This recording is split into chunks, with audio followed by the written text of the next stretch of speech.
I was standing at the checkout counter, sliding a carton of milk toward the cashier, when a small hand wrapped tightly around my arm. I looked down to see a little girl staring up at me with wide, desperate eyes. "Mom, can we go home now?" she asked, her voice trembling as if she had been holding back tears for hours. My breath caught. "Sweetie, I'm not your mom." The cashier stopped scanning and stared at us. The girl lifted her finger and pointed at my cheek.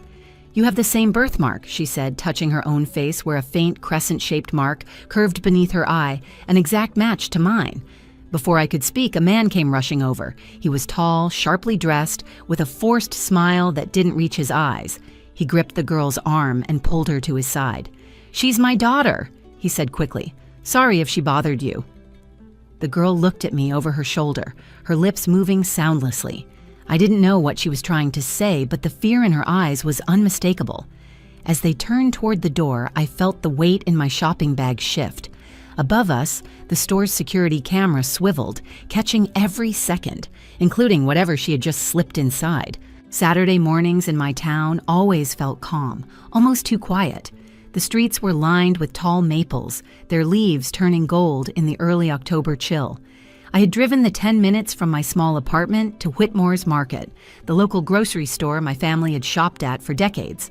My mother, Janet, had asked me to pick up a few things for her. She was recovering from knee surgery and couldn't get around easily. Since Dad passed away 5 years ago, I had been her main help for errands, repairs, and anything that needed a steady pair of hands.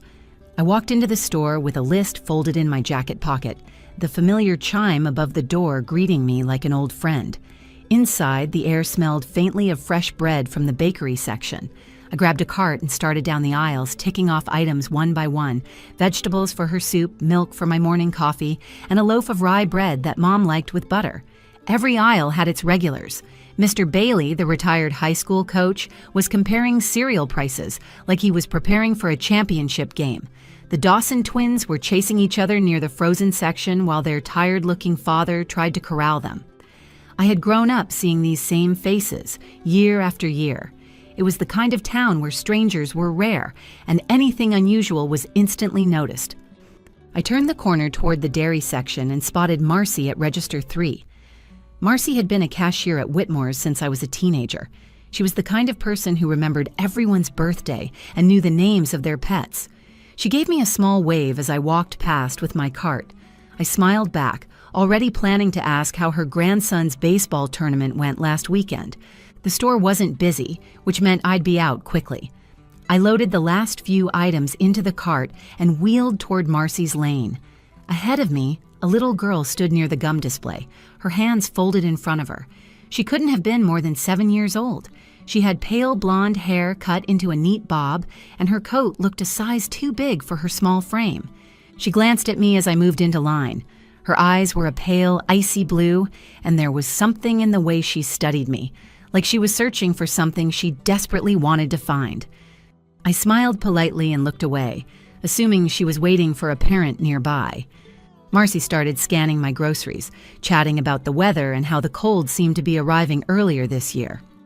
I reached for my wallet, half listening, half thinking about getting back to Mom's to start cooking. That was when I felt the hand on my arm. The grip was small but urgent. I turned, and there she was, closer now, her blue eyes locked on mine. Her voice was soft but clear. "Mom, can we go home now?" The words knocked the air out of me. For a moment, I couldn't respond. I looked around automatically, expecting someone to step forward and correct her, but no one moved. I managed to say, "Sweetie, I'm not your mom."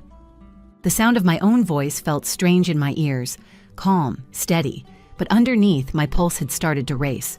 Marcy's hands froze mid-motion, a carton of eggs hovering above the scanner. Her gaze shifted from me to the girl, reading the tension that had suddenly filled the space between us. The girl shook her head, still holding onto my arm. "Yes, you are. You have the same birthmark." She raised her hand and touched her own cheek, just under her right eye. I instinctively touched mine. The faint crescent-shaped mark had been there since I was born. I'd always thought it was unique. My mother had the same mark in the same spot, and she used to joke it was the Whitmore family stamp. Before I could ask her what she meant, a tall man appeared. He moved quickly, almost too quickly, like he'd been watching from just out of sight. He was sharply dressed in a dark coat and pressed trousers. His expression was controlled, but there was something in his eyes that made me uneasy. He took the girl's arm firmly and pulled her to his side. "Lila," he said, his tone clipped. "What are you doing? Come here." Turning to me, he forced a tight smile. "She's my daughter. Sorry if she bothered you." The girl's small frame stiffened under his grip. She looked back at me over her shoulder, her lips moving silently. I tried to read them but couldn't make out the words. There was fear in her eyes. Undeniable, raw fear. As he began steering her toward the store's entrance, I felt my stomach twist. I didn't know what had just happened, but I knew it wasn't right. My thoughts were interrupted by a faint sound from my shopping bag, a soft rustle like something had been dropped inside. I glanced down. The reusable bag sat open in the cart. The man was halfway to the door now, the girl glancing back one last time before they disappeared into the sunlight outside. Marcy leaned slightly over the counter, her voice low but urgent. "Clara, check your bag." My hands moved automatically. I parted the top of the bag and saw something wedged between the bread and the carton of milk, a folded piece of paper. My pulse quickened as I looked up at the black, dome-shaped security camera mounted directly above us. It had caught everything, from the girl's first words to whatever she had just slipped into my groceries. I didn't know it yet, but this was the moment everything in my quiet, predictable life was about to change. I stared at the folded paper buried between my groceries. My fingers hesitated over it for a moment, a strange heaviness pressing on my chest. Marcy leaned forward just enough for me to see the concern in her eyes. "Go ahead and look," she urged quietly. I pulled the paper out. It was small, torn unevenly from something larger. My thumb brushed over the faint dents of hurried handwriting. In pencil, the words were crooked, but clear. "Help me. He's not my dad. My real mom has this birthmark." The air felt colder.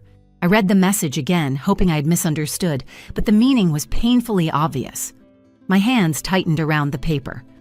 "Marcy," I said, my voice lower than I expected, "did you see her put this in?" She gave a quick nod.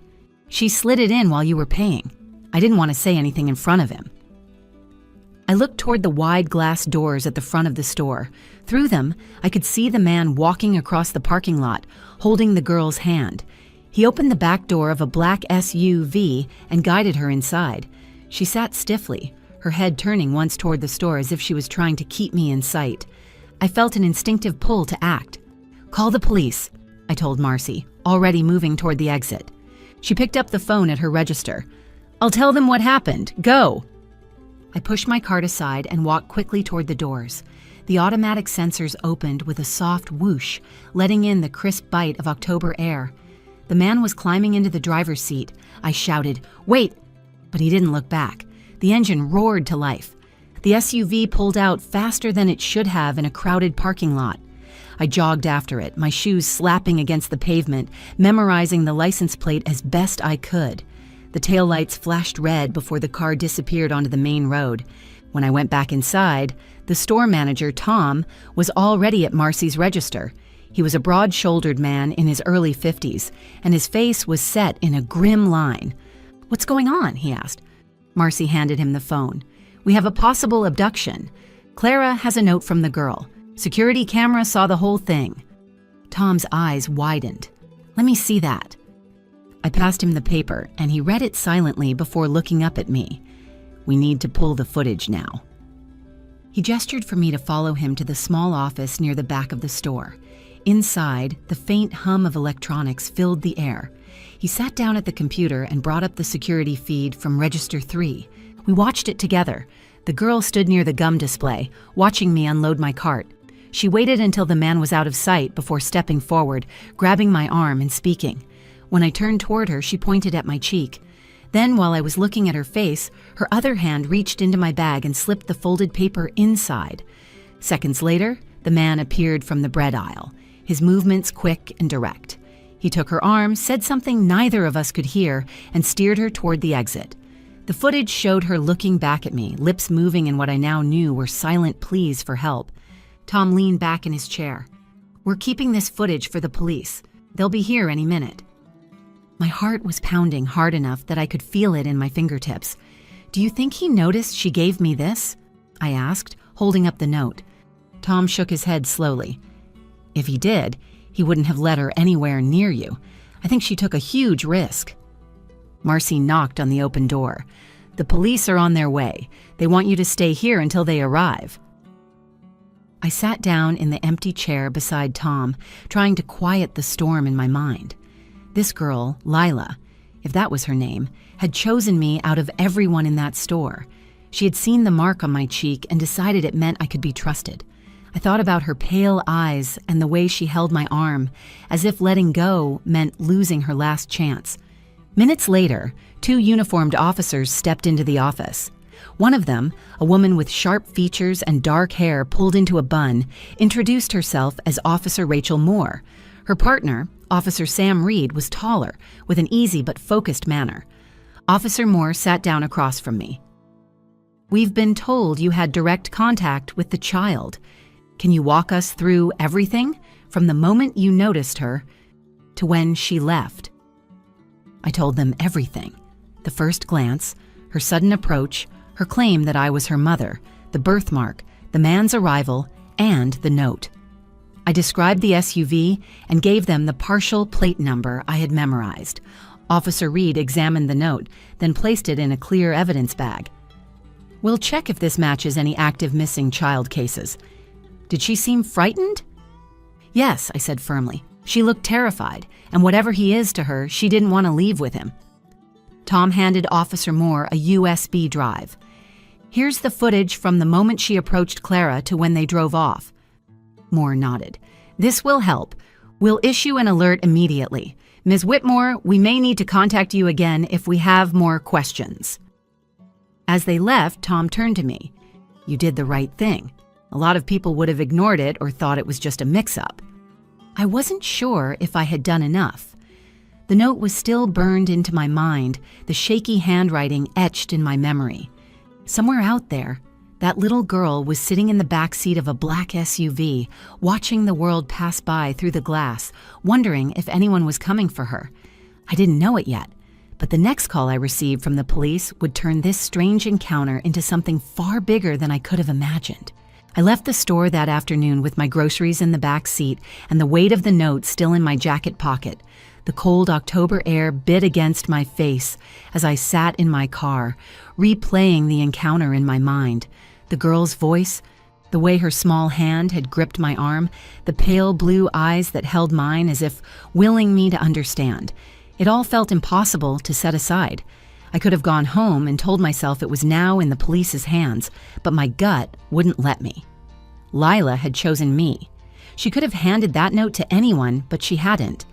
I started my engine but didn't put the car in gear right away. Instead, I took out my phone and called my mother. Did you get everything? She asked. Yes, I said, trying to keep my voice even. But something happened at the store. I can't explain it yet. I might be late coming back. Clara, what's wrong? I'll tell you later. Just promise you'll stay inside. Lock the door. There was a pause before she said, All right, be careful. I ended the call and pulled out of the parking lot, my eyes scanning the side streets and driveways as if I might somehow spot that black SUV. I had memorized the first 3 characters of the plate and the dealership sticker on the back window. Halfway home, my phone rang. It was Officer Moore. We have an update. The child matches a missing persons report from New Hampshire. Her name is Lila Harper, age 7. She's been missing for 4 days. The weight in my chest tightened. Did you find them? Not yet, she said. But your description and the footage gave us a lead. The vehicle is registered to Ethan Caldwell. He has a prior record involving custody disputes. We have reason to believe he might try to leave the state. I need to ask if you'd be willing to come to the station and give a formal statement. Yes, I'll be there in 20 minutes. When I arrived, the station smelled faintly of coffee and disinfectant. Officer Moore met me at the front desk and led me to a small interview room. She asked me to go over everything again, this time in precise detail, while a recorder captured my statement. Did Lila say anything else besides calling you her mom and mentioning the birthmark? She asked. Number. But she mouthed something when he was pulling her away. I couldn't hear it. Moore nodded. We might be able to read her lips from the footage. Our tech team is working on it. She stepped out for a moment and I sat alone, staring at the note sealed inside the evidence bag on the table. The edges were frayed from where it had been torn and the pencil marks looked smudged in places, as if she'd been writing quickly, maybe hiding from him. When Moore returned, she had a printout of a map. "We believe Caldwell has family in western Massachusetts. If he's heading there, we might still intercept him. The problem is there are multiple back roads he could take, and we don't have eyes on all of them." "Then I can help," I said without thinking. "I grew up in that area. I know the roads." She studied me for a moment before answering. "This isn't without risk. If you see him, do not approach. Call us immediately." I agreed. Within half an hour, I was in my car again, this time with a clear purpose. My route took me along winding two-lane roads lined with pine trees and stone walls. My eyes scanned every vehicle that passed, searching for the glint of a black SUV. The first hour brought nothing but cold wind rattling the branches above. I stopped once for gas, my phone buzzing with brief updates from Moore. No sightings yet, but they were closing in on his likely route. I kept going, determined not to be the person who waited at home for someone else to act. Near sunset, I reached a small rural gas station. I pulled in to check the lot and froze.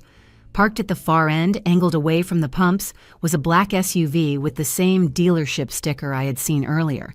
The back window was tinted, but in the reflection from the setting sun, I caught the outline of a small head in the rear seat. My pulse kicked hard. I moved past the station slowly, pulling into the lot of a diner across the road. I parked where I could see the SUV without being seen. My hands shook as I reached for my phone and dialed Officer Moore. "I think I found him," I said quickly, giving her the location. "I can see Lila in the back seat." "Stay put," she ordered. "We're 5 minutes out. Do not let him see you." The minutes felt like hours. I kept my eyes on the SUV, watching for any sign he might drive off. At one point, the driver's door opened and Caldwell stepped out. He glanced around before walking toward the gas station's mini-mart. The way he moved was cautious, scanning like a man who knew people might be looking for him. I saw the outline of Lila's face turn toward the window, her small hand pressing against the glass. Even from this distance, I could see the same fear and hope I had seen in the store. I raised my hand just slightly from the steering wheel, a silent promise that she wasn't alone. Red and blue lights appeared in the distance, cutting through the dimming sky. Caldwell emerged from the store, spotted them, and froze. For a moment, he seemed to consider running, but before he could make a move, 2 police cruisers boxed him in. Officers moved quickly, one of them opening the back door of the SUV and pulling Lila out. She was wrapped in a blanket within seconds, shielded from the scene, as Caldwell was pushed against the vehicle and handcuffed. I stayed where I was until Officer Moore walked over to my car. "She's safe," she said simply. "You did exactly what you needed to." Relief flooded through me, heavy and overwhelming. I looked past her to see Lila watching me from the safety of another officer's arms. Her lips moved again, and this time I could read them clearly. "Thank you." The cruiser pulled away with Caldwell inside, his head turned down and his wrists locked in steel. I stayed parked for a moment, gripping the steering wheel until the tension in my hands hurt. I had been bracing for hours, caught between fear and determination, and now the release left me almost lightheaded. Officer Moore waved me over to where she stood beside a second cruiser. Lila was sitting in the back seat of that car, bundled in a thick navy blanket. She looked smaller than I remembered from the store, her shoulders drawn in, her knees tucked under the fabric. When she saw me approach, she straightened and pressed her hand to the window. Moore opened the door and stepped aside. "She wants to talk to you before we take her to the child services team." I crouched down so we were eye level. Lila's voice was soft but steady. "I knew you would help me." "You were very brave," I told her. "That note, it was the smartest thing you could have done." She nodded, a tiny flicker of pride breaking through her exhaustion. "I saw the birthmark, and I thought maybe you were her." I frowned slightly. "Her?" "My mom," she said quietly. "He told me she didn't want me anymore, but I didn't believe him. I thought maybe he took me far away so I couldn't find her. When I saw you, I thought it was a sign." I didn't correct her. I just told her, "You're safe now, and they're going to take you to people who will make sure you get back to her." A social worker named Angela arrived a few minutes later. She was warm, calm, and gentle, introducing herself to Lila as she helped her into another vehicle. Before they drove off, Lila turned in her seat and gave me a small wave. I raised my hand in return, feeling something shift deep inside me. Moore walked me back toward my car. We've confirmed she was reported missing by her mother, Emily Harper, in New Hampshire. Emily and Caldwell dated briefly. When they broke up, he refused to return Lila after a weekend visit. He'd been keeping her hidden, moving her around to avoid being found. 4 days, I said quietly. Yes, Moore replied. But you should know this. When we interviewed her, she said she almost didn't approach you. She thought if she picked the wrong person, it might make him angry enough to take her farther away. She chose you because of that mark on your cheek. She thought it meant she could trust you. The words sank in, like a weight and a gift at the same time. Out of everyone in that store, she had taken a chance on me. A birthmark I had barely thought about my entire life had been her lifeline. Back at the station, they asked me to stay while they finalized my statement. I sat in a small break room with a cup of coffee that had gone cold in my hands, waiting as the activity hummed on the other side of the walls. At one point, I could hear Moore on the phone. Her tone was softer than before. I realized she was talking to Emily Harper, telling her they had her daughter. An hour later, Moore came back. Emily is on her way here tonight. She asked me to tell you that she's grateful beyond words. She wants to thank you herself. When Emily arrived, she moved quickly down the hallway, her hair pulled back, her coat unbuttoned, her eyes wide with the desperate urgency of a mother who had not slept in days. The moment she saw Lila, her entire face changed. They collided in an embrace so fierce it seemed to pull the air out of the room. Lila's small arms wrapped around her neck, her face pressed into her shoulder. Emily sobbed openly, holding her as if she would never let go again. I stepped back, giving them space. But then Emily looked up and found me. She came over, still holding her daughter's hand. "You're Clara?" I nodded. "Thank you," she said, her voice breaking. "You're the reason she's here. If you hadn't listened to her, if you hadn't told the police..." She stopped, pulling in a shaky breath. "I don't have enough words." Lila squeezed her mother's hand, then looked at me. "Can we send her a picture when we're home?" Emily smiled through her tears. "Yes, we can do that." The formalities ended soon after. Caldwell was facing charges that would keep him from ever having contact with Lila again. Emily and Lila left the station together, walking side by side into the cool night air. I stood in the doorway and watched them go, the streetlight catching the faint curve of the birthmark under Lila's eye. When I finally drove home, the streets were quiet again, the same as they had been that morning. My groceries were still in the back seat, the milk sweating through its plastic jug, the bread slightly crushed under the weight of the vegetables. I carried them into my mother's house, and she met me at the door. "You look tired," she said, searching my face. "I am," I admitted, "but it's a good kind of tired." I unpacked the groceries while she made tea, and when we sat down at the kitchen table, I told her everything. Her hand found mine and squeezed. "Sometimes," she said, "we're put in the right place at the right time for a reason. That little girl will remember you for the rest of her life." I didn't tell her I would remember Lila just as long. That night, before I went to bed, I caught my reflection in the bathroom mirror. The faint crescent birthmark was there, as always, but it no longer felt like just a quirk of genetics. To one child, in one moment, it had been proof of safety and hope. The next morning, I woke to an email from Officer Moore. Attached was a photo of Lila at home, sitting at a kitchen table with a plate of pancakes in front of her. She was smiling wide, a stuffed bear tucked under one arm, and Emily was behind her with her hands resting on her shoulders. They both looked safe, warm, and exactly where they belonged. The message was short. "She asked me to send this to you. She said to tell you she's happy."